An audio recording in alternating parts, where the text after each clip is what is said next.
Fargo Park District. It's Tuesday night, January 13th at 5:31 p.m. Welcome to everybody. It's a full house. We don't get too many full houses, and so thank you for taking your time to come out. I'm glad the weather is decent, and that helps getting in and out. Items on the agenda. We have recognition of audience public comments coming up, but we need to take care of a couple of earlier items before we do that. First, approval of the agenda. Do we have someone looked it over and wants to make a motion on that? I'll move to approve the agenda as presented without any changes from Susan. Okay. I'll second. Got a motion and a second. We can do a voice vote on this, right? All in favor, say aye. Aye. All right. Next item on the agenda is the consent agenda. There's 3 items on the consent. Does anybody want to pull anything off consent, or do we have a motion on moving forward with it? Motion to approve the consent agenda as presented. Second. Okay, we have a motion and a second. Another voice. We can do voice again, this, or do we go? Okay. Got a poll. Yeah. Call the roll. Commissioner Deutsch, Aye. Commissioner Abzey, Aye. Commissioner Hill, Aye. Commissioner Rosted. Yes. Consent agenda passes. All right, now we're at the regular agenda, and the first item up is the recognition of audience and public comments. We do have directions for public comments. I'll just read these here. We ask that each speaker who has signed up to address the board to come up to the microphone, state their name and address for the record. We'd also like the speakers to refrain from using the forum to criticize or complain about a specific employee by name. The board is interested in your comments and will listen carefully, but it is not obligated to respond or debate issues on the forum. Should you desire a written response to a specific question, you may request it. We give each speaker an allotted time, a maximum of 3 minutes. Commissioner Hill to my right will be the timekeeper. As a point of order, any speaker who wishes to talk later in the agenda on comments are limited only to the agenda item at hand, and speakers must first be recognized by the Fargo Park Board President before coming to the microphone. Otherwise, the speaker may be ruled out of order and additional measures may be taken up or to including removal from the meeting. The board president, however, does not have to engage in dialogue with the additional speakers. We ask that you respect this and request and act accordingly. And just as a note, I am not the board president. Vicki Dawson is our board president, and she had work obligations that precluded her from coming to tonight's meeting. I'm the board vice president, and I'm sitting in on Vicki's behalf. So with that, we've got a series of about 7 people who have identified their interest in speaking to the commission. And I'll just go from the top of the list. Gloria Emerson.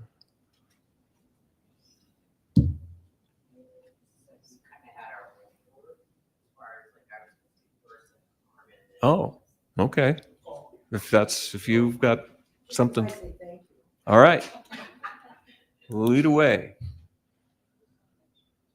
Makes my job easier. Okay, thank you.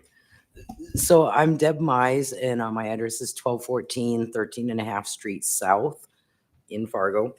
And I just wanted to say we are here to show our support for Broadway Station remaining open. Broadway Station is an independent standalone site centrally located in North Fargo, serving seniors throughout the region. The center is a vital hub for seniors, providing a variety of activities, programs, and nutritious meals. We, the senior community, do not see Trollwood Village and/or Yonkers Farm as a viable solution. We are a thriving community that will undoubtedly be disrupted by moving to another venue. Seniors have lived, worked, and paid taxes here for many years. It is only right that we give back to those who built Fargo into the great community it is. The value of Broadway Station cannot be measured by dollars and cents. And that's all I have. Thank you.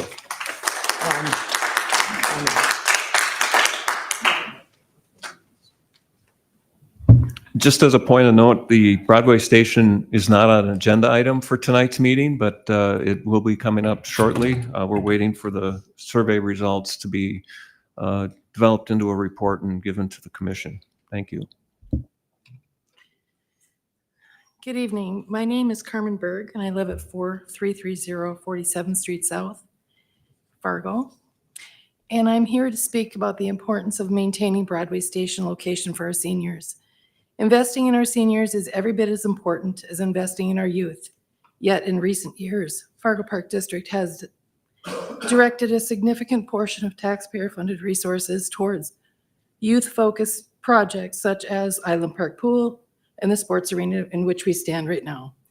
These are valuable additions to our community, but they highlight an imbalance, one that becomes even more apparent when considering the modest request being made on behalf of our seniors. I'm sorry, I don't usually speak in front of people. The seniors who rely on Broadway Station location are not asking for millions of dollars or large-scale construction projects. They are simply asking for the Fargo Park District to maintain the existing lease or explore the option of purchasing the building from the Shriners. It does not appear that that possibility of purchase has even been seriously considered. Given that the Shriners are a charitable organization with a long history of community partnership, it is reasonable to believe that they would be open to negotiating a fair and community-minded price. Broadway Station is not just a building. Its layout, accessibility, and atmosphere works exceptionally well for the seniors who regularly attend the activities given there and the social gatherings. These programs are not just recreational activities.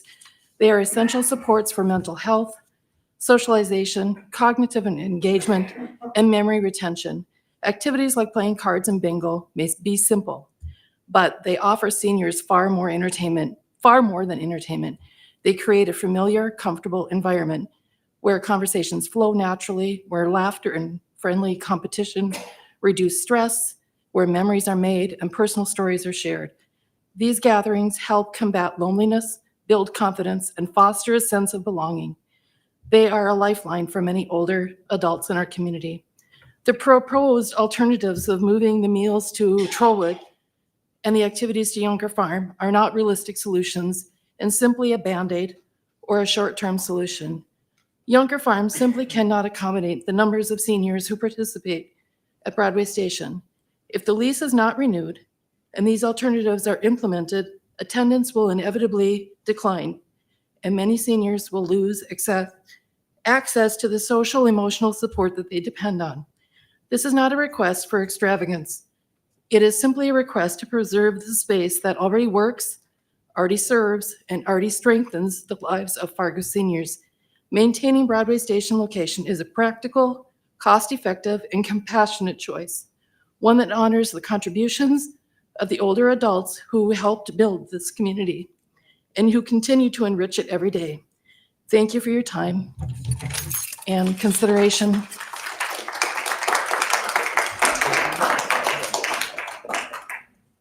And I just want to say you did fine, Carmen. You did just great. Park Board members, thank you. I'm Gloria Emerson. I reside at 3526 10th Street South in Fargo.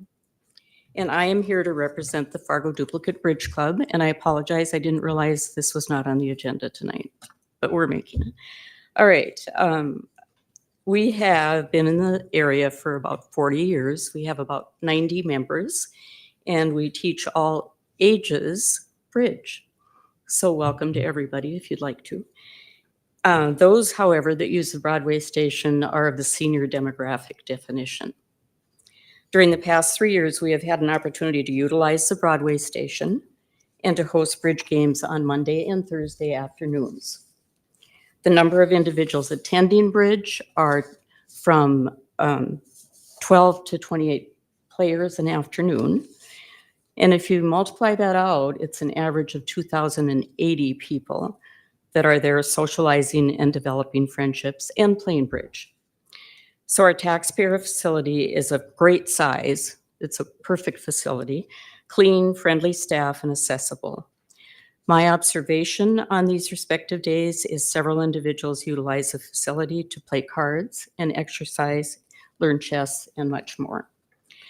So as a retired banker, I certainly understand your fiscal responsibility. I also, however, understand the need of the senior demographic area. So the Fargo Duplicate Bridge family thanks you very much for your attention to this and your consideration in keeping it open. Thank you.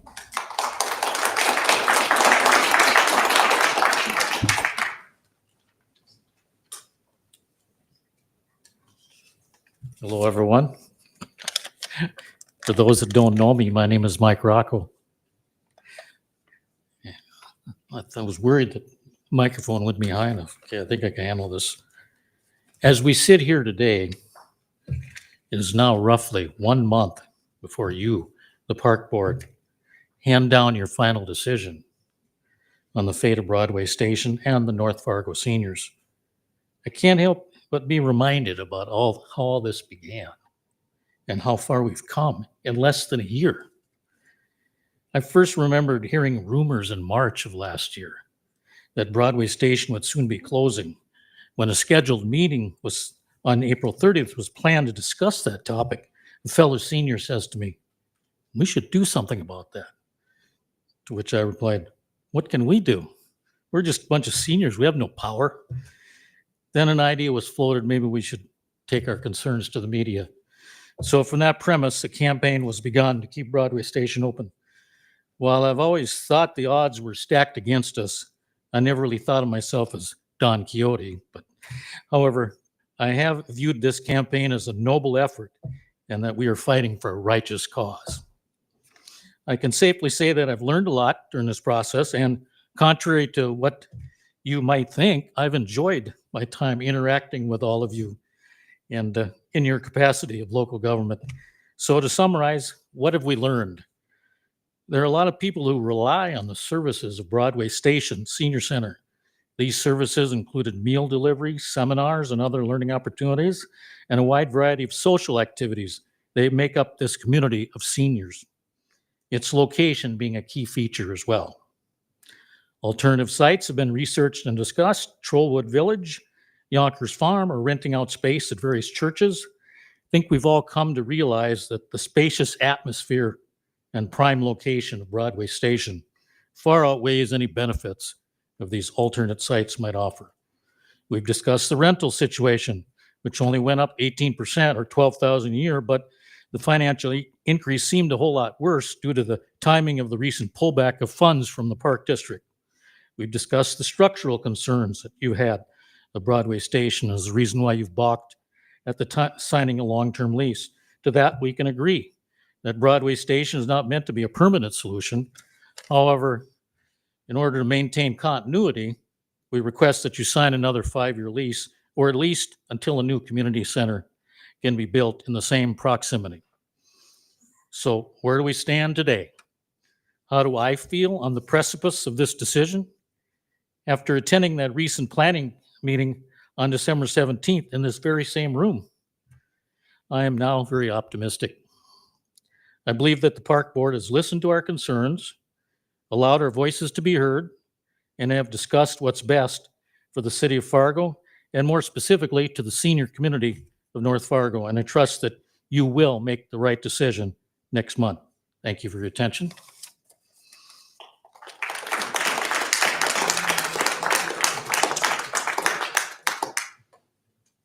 I'm not sure if anybody else wanted to speak. Anybody in the room that would like to speak on Broadway Station? I've got a few names here that want to speak, but we don't know what the topic is. So any other Broadway Station? Oh, okay. So you don't have any other speakers? Nobody else wants to speak? Okay. All right. So is there any other topics that anybody wants to speak on? Okay.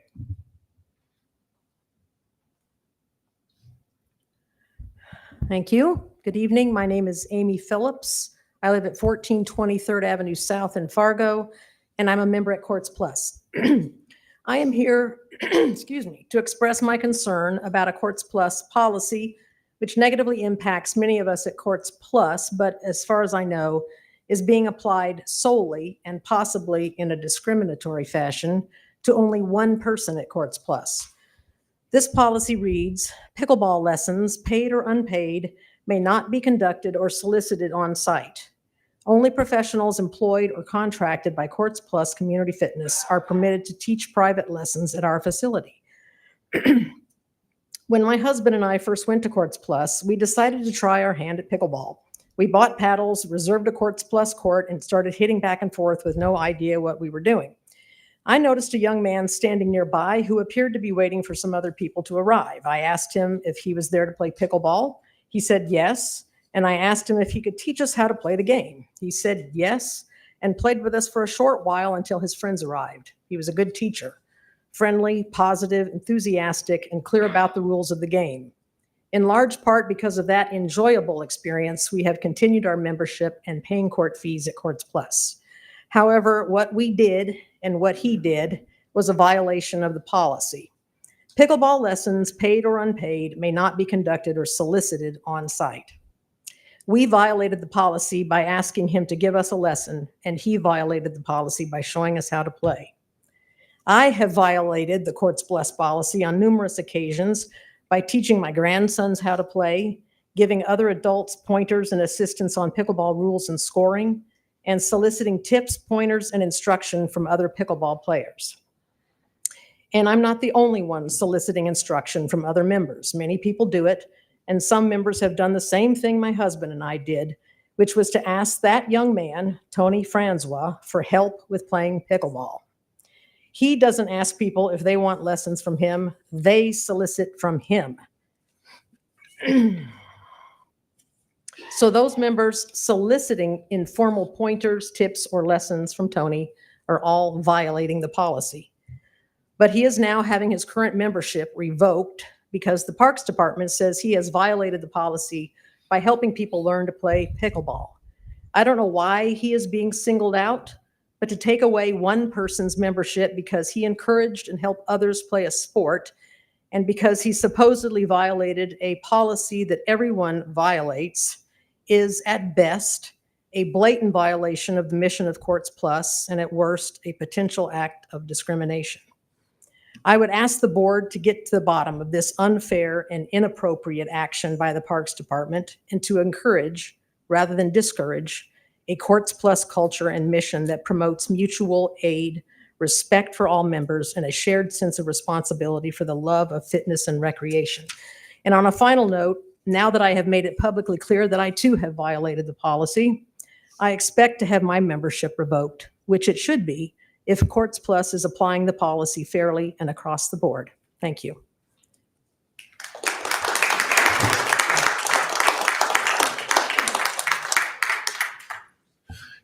Can you come back real quick? And I just ask you one quick clarifying question, Sure. because you didn't specifically discuss it.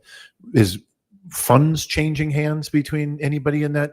No, Okay, these are just average members sure. of the, Courts Plus. Okay, so the violation that as supposedly had nothing to do with anybody charging anybody anything. No, but the Okay. policy says that No. unpaid. Sure. Yeah, right. Sure, I just wanted to clarify. Yeah. I thank you. appreciate it. Thank you. Sure. So Jerry, not to interrupt everybody, but we're gonna leave. So you guys can conduct your business. You don't want to stay for a riveting board meeting? We have CIs. You are invited to stay, and I understand it if you're leaving.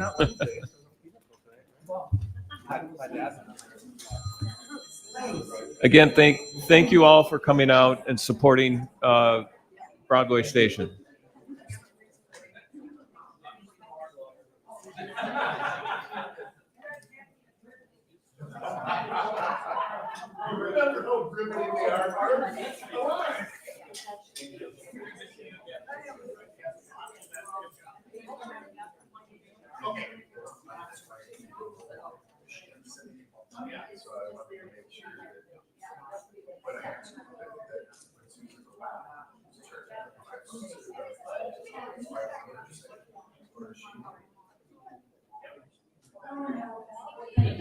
Do you want to wait till it clears out?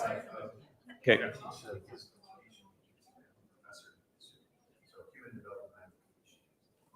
I'm not gonna save anybody's life. I can just advise them how to not get themselves in trouble.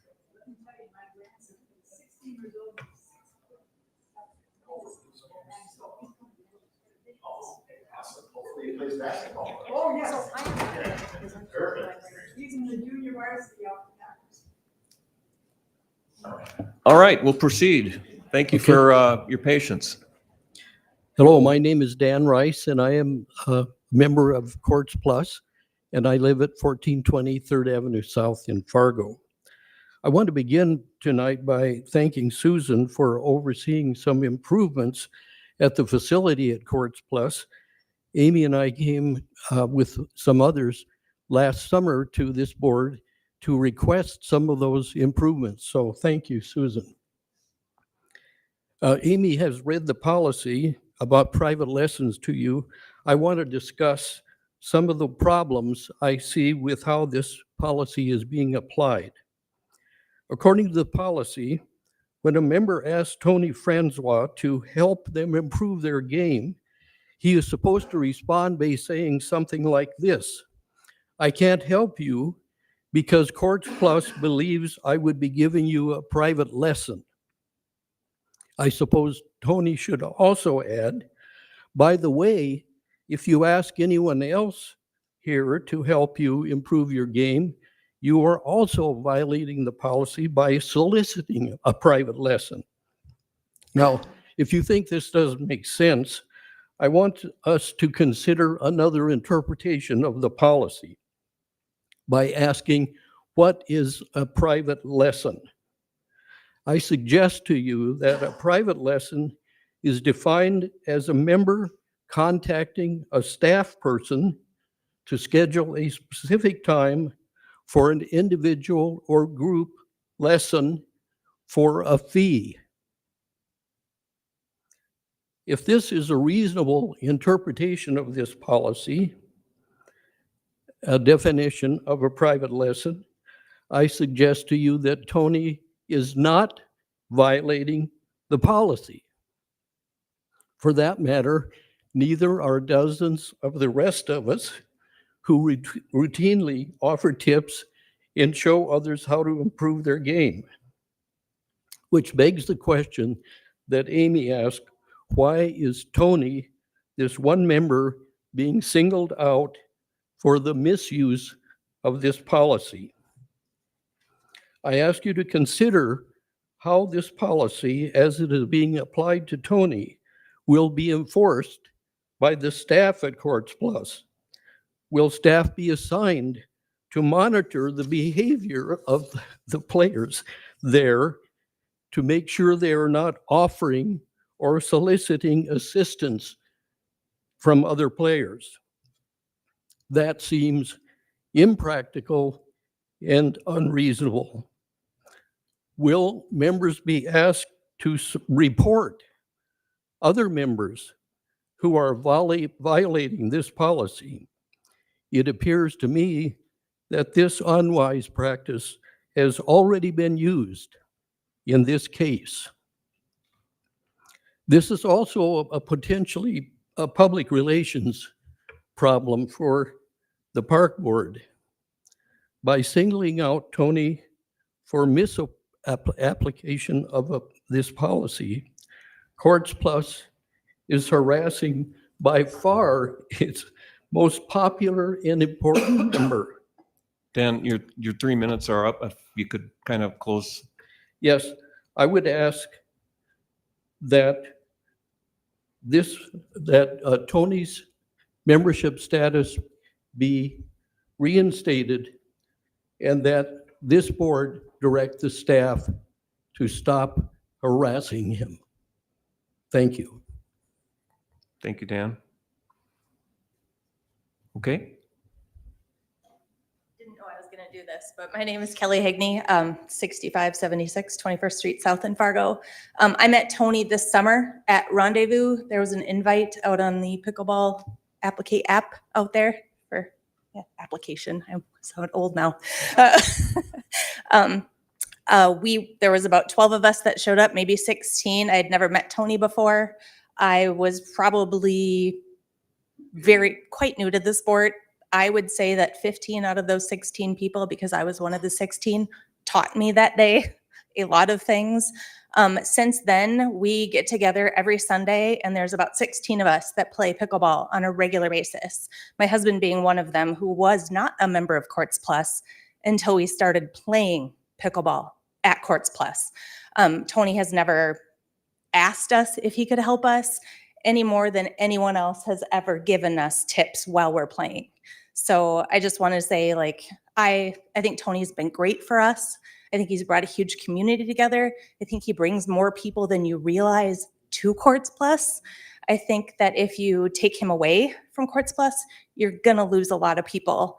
And just for the sake of seeing a community fall apart, nobody wants one person to be singled out because we're on Team Tony just because he's our friend first. I didn't know anything about pickleball, didn't know anything about Tony. It all came together at the same time.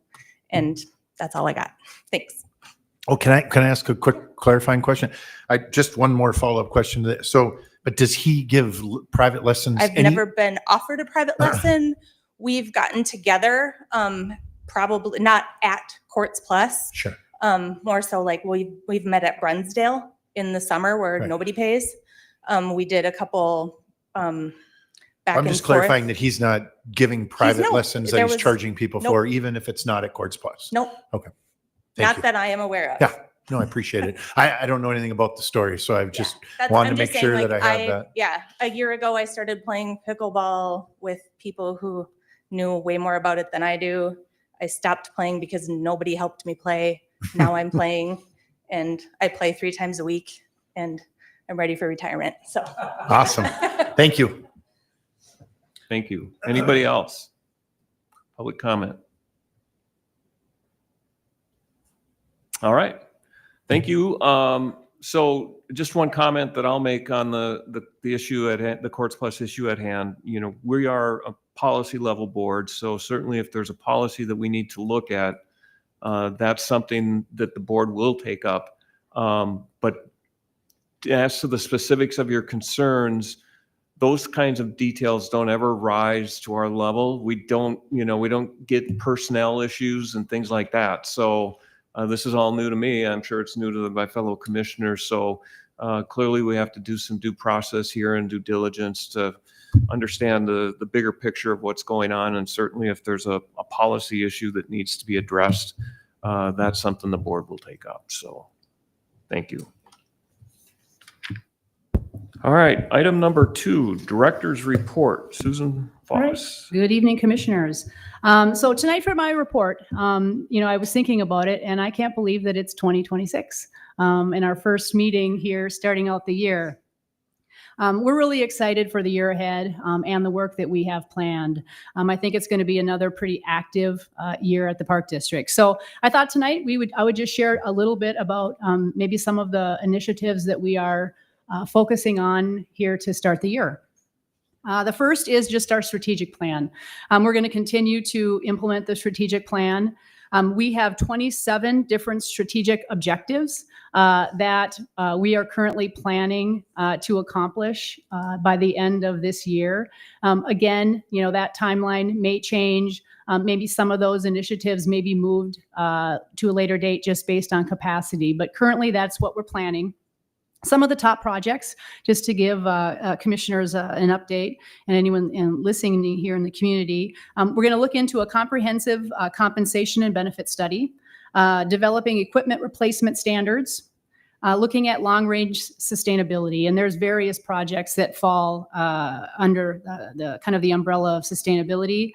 Relationship building, really looking at partnerships, defining what is a partnership to the Park District, identifying who our current partners are, as well as where are the gaps. Where are the partners in the community that we want to partner with moving forward.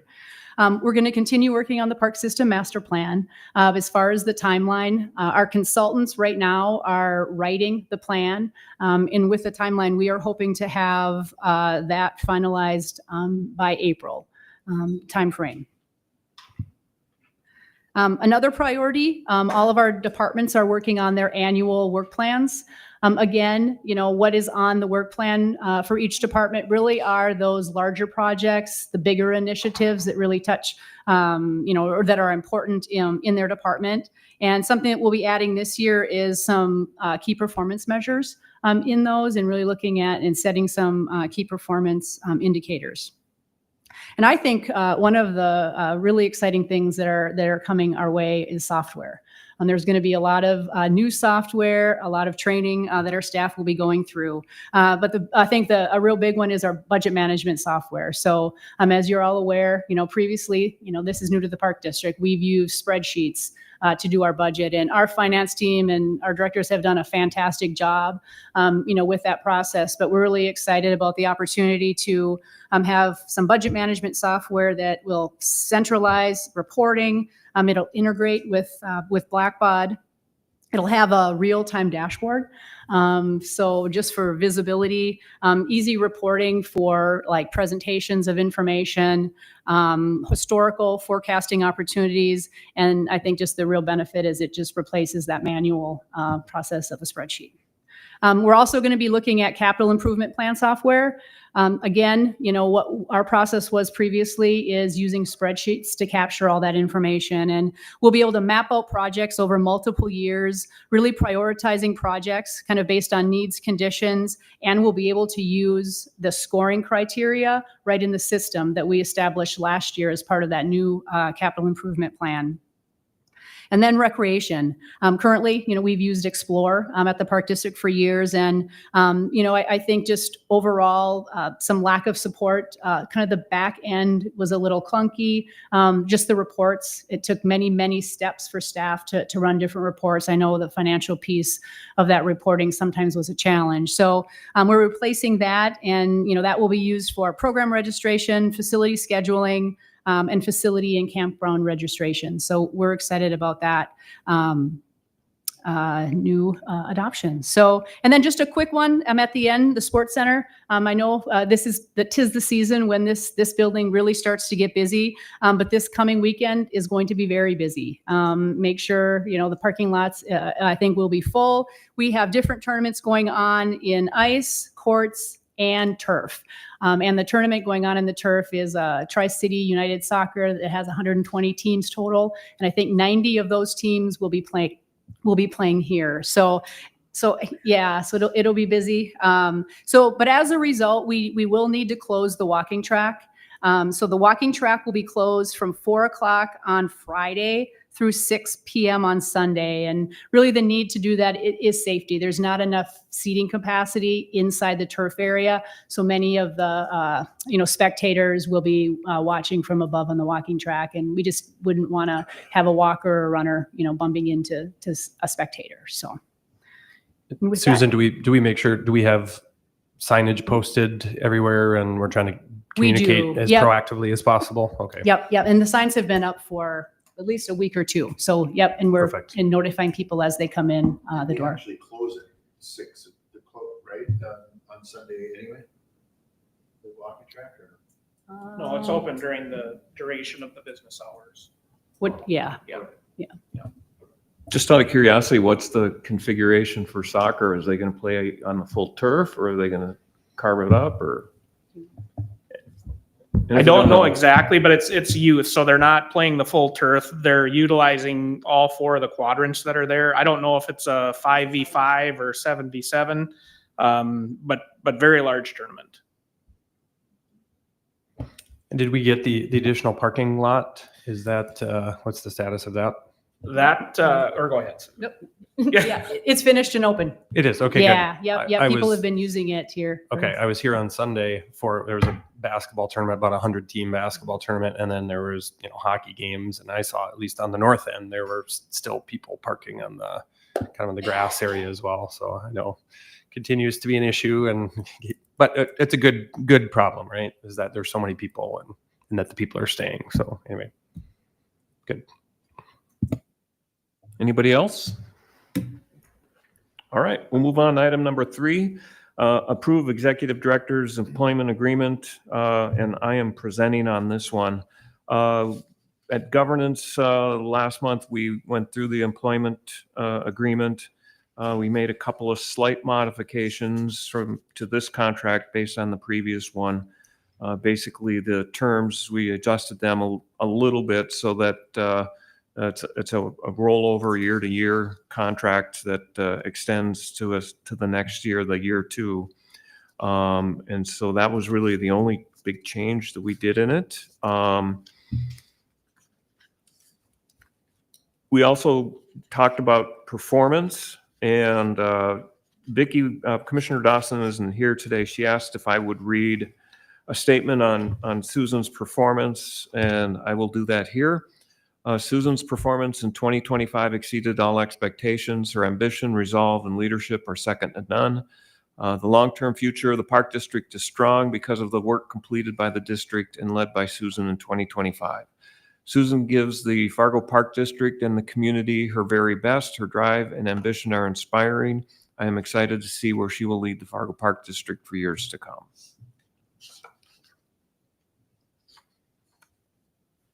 Anybody have any comments? So I think tonight what we are, it's the contract that we are voting on, correct? Correct. Just the contract, and the change in the contract, as Commissioner Rosted stated, is it's just more, it's a 2-year term, but it's still reviewed annually. And yeah, it seems like not a ton of change on the contract, but if nobody else has any other questions or comments, I would make the motion to approve the executive director's employment agreement as presented. Second. We have a motion and a second. Any other discussion? I would just echo Commissioner Dawson's comments and just like to take the opportunity to thank Susan for her work over the past year, and especially with all the new governance model. There's a new tracking system of how the board is working with the executive director and tracking performance, and I think it was pretty unanimous that Susan did a great job, compliant in almost every sector, and definitely went above and beyond the role. So very much appreciated. Anybody else? All right, we have a motion and a second to approve the employment contract. Jeff, do you want to poll the board, please? Commissioner Deutsch, Aye. Commissioner Abzi, Aye. Commissioner Hill, Aye. Commissioner Rosted, Yes. Employment agreement unanimously passes. Thank you. Just looking for my paperwork here. Item number 4 is the governance committee update. Where did I put it? I'll have to recite it off the top of my head. We spent most of the governance committee last month talking about the employment agreement, and that was where we spent most of our time. And then we're also going to look at this next coming year, make a few minor adjustments to the governance, the month-to-month things that we review, because like we got to the end of the school, or the end of the calendar year, and we realized that we were going into January to take care of our employment agreement because of the timeline that was set up for doing a performance appraisal and then all of that. So we're just backing those things up a month. So next year at December, we'll be looking at her employment agreement for the following year and making that determination in December instead of January. So those are the couple of things that we talked about at the governance meeting this past month. We don't have to have a motion or a second on this. This is just FYI stuff, right? Yeah. All right, we'll move on to item number 5, planning committee update. Commissioner Hill. All right, I will. I'll do my best. I think I had to leave shortly after item 1 for our planning committee meeting, but the first thing we discussed and quite at length was the Broadway Station lease renewal. We did have a few of the individuals who are here tonight come to the planning meeting to have more of that kind of dialogue, sit down, back and forth discussion. Everything was very civil and was a great conversation, I think. And we wanted to assure that group as well that the decision had not been made already. There's kind of some sort of speculation or rumors that we'd already made the decision, and this is just kind of a show. We assured them we have not made the decision yet. So it was nice to have, obviously, the group here to share their concerns. After that, we moved on to, again, there's full notes if anybody wants to see the full kind of discussion there. After that, we moved on to an update for the scholarship program. I guess I would welcome, let's see, Commissioner Deutsch, I think were you at the conversation for the scholarship program? I was also there. Okay, They just yeah, I was gave gonna say, an if you can help. overview of scholarships from the past year and what the future of 2026 looks like for scholarships. There's a few updates that are coming around the process and the online system, if I'm not mistaken, right? Okay. I'll take your word for it. Perfect. Thank you. Item 3 was the depository of public funds. So this is kind of a routine state required action, which ended up in the consent agenda for this evening. Included the primary operating banks, several investment banks. I believe I might have been here for that discussion, and I think I had asked why there was such a large number of banks, and it's also because of Valley Senior Services and the communities they serve and the banks that are located in some of those communities. And then the last item on the planning meeting agenda was the discussion of the beverage contract. So it was Pepsi. Now the board voted a few months ago to enter into an agreement with Coke. And so the Park District is transitioning from Pepsi to Coca-Cola. Looks like the new coolers have been installed. Product deliveries are beginning. Pepsi is retrieving their equipment and inventory and kind of going through that process. And so far, I think I've heard of one other Mountain Dew fanatic that was not extremely excited, but I also am expecting the Diet Coke fanatics will be appreciative. I think there's a few, Dr. Pepper people Okay. too. So we've had a couple in addition to the Mountain Dew drinkers. Yeah, it's always difficult when you kind of have to pick one or the other, But I think when you kind of share with the community members that Coca-Cola came in with a very strong agreement offer, that it was in the best interest of the Fargo taxpayer. Well, they have Mr. Pibb, right? I mean, Dr. Pepper drinkers don't think Mr. Pibb qualifies? I don't know. What I do we do want to just share, I held a focus group for my day job a few weeks back, and I asked about community benefits or community resources that the moms were using and utilizing. And multiple women said that their families utilized the scholarship program through the Fargo Parks, and what a lifesaver that was to have swim lessons, have access to the pools.